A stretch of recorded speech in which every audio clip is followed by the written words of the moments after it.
ఉగాది పండుగ సందర్భంగా పాత సోమాలమ్మ గుడి వీధిలో రాజమండ్రి కాంగ్రెస్ పార్టీ పార్లమెంట్ కార్యాలయాన్ని ఆ పార్టీ పార్లమెంట్ అభ్యర్థి గిడుగు రుద్రరాజు సాంప్రదాయ పూజా విధానంలో ప్రారంభించారు. కాంగ్రెస్ పార్టీ ఇటువంటి వాటికి పూర్తి వ్యతిరేకమని అన్నారు. ఉమ్మడి తూర్పుగోదావరిలో ఎమ్మెల్సీగా కార్పొరేషన్ చైర్మన్గా పనిచేసిన అనుభవం, ఇక్కడ ఉన్న నా పాత మిత్రుల పరిచయం నాకు బలమని అన్నారు. కాంగ్రెస్ పార్టీ అధికారంలో ఉన్నప్పుడు నన్నయ్య విశ్వవిద్యాలయం, తూర్పు రైల్వే స్టేషన్, గామన్ బ్రిడ్జ్ ఇలా ఎన్నో అభివృద్ధి కార్యక్రమాలు జరిగాయని అన్నారు.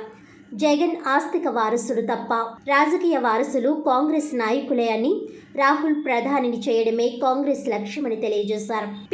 పిఆర్ఓలతో మాట్లాడించే నాయకులు కావాలో, మీ సమస్య మీద అవగాహన మీ ఫోన్కి అందుబాటులో ఉండే వ్యక్తి కావాలో ప్రజలే గ్రహించాలని అన్నారు.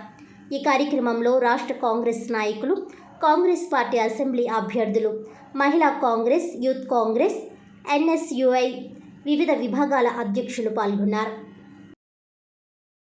ఈరోజు ఉగాది పర్వదినాన్ని పురస్కరించుకుని తెలుగు వారందరికీ కూడా ఆంధ్రప్రదేశ్ కాంగ్రెస్ కమిటీ తరఫున, నా తరఫున, ప్రధానంగా రాజమండ్రి పార్లమెంట్లో ఉన్నటువంటి వారందరూ కూడా నూతన తెలుగు సంవత్సర శుభాకాంక్షలు. మంచి రోజు కాబట్టి వేళ పార్టీ సెంట్రల్ ఆఫీస్ని రాజమండ్రిలో ప్రారంభించడం జరిగింది.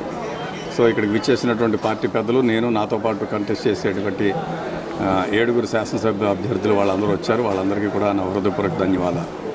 కాంగ్రెస్ పార్టీగా ఈ ప్రాంత అభివృద్ధికి అనేకమైనటువంటి కార్యక్రమాలు చేసింది కాంగ్రెస్ పార్టీ. గడిచిలో ఇక్కడ పనిచేసినటువంటి పార్లమెంట్ సభ్యులుగా ఉన్నటువంటి పెద్దల అరుణ్ కుమార్ గారు కానీ, చిట్టూరు రవీంద్ర గారు కానీ ఈ ప్రాంతాన్ని ఎంతో అభివృద్ధి చేశారు.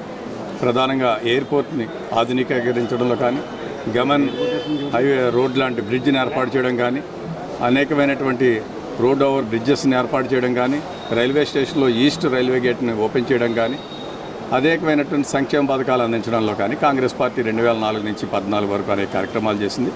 నాకు పూర్తి విశ్వాసం, నమ్మకం ఉంది. ఈ ప్రాంత ప్రజలందరూ కూడా సౌమ్యులు. చారిత్రక ప్రాధాన్యం ఉన్నటువంటి మహేంద్రవరంలో ఈ ప్రజలందరూ కూడా కాంగ్రెస్ పార్టీని ఆశీర్వదిస్తారని, పార్లమెంటు సభ్యుడిగా పోటీ చేస్తున్నటువంటి నన్ను ఆశీర్వదిస్తారని, నాతో పాటు శాసనసభకు పోటీ చేస్తున్నటువంటి మా మిత్రులందరూ కూడా ఆశీర్వదిస్తారని నేను భావిస్తున్నాను.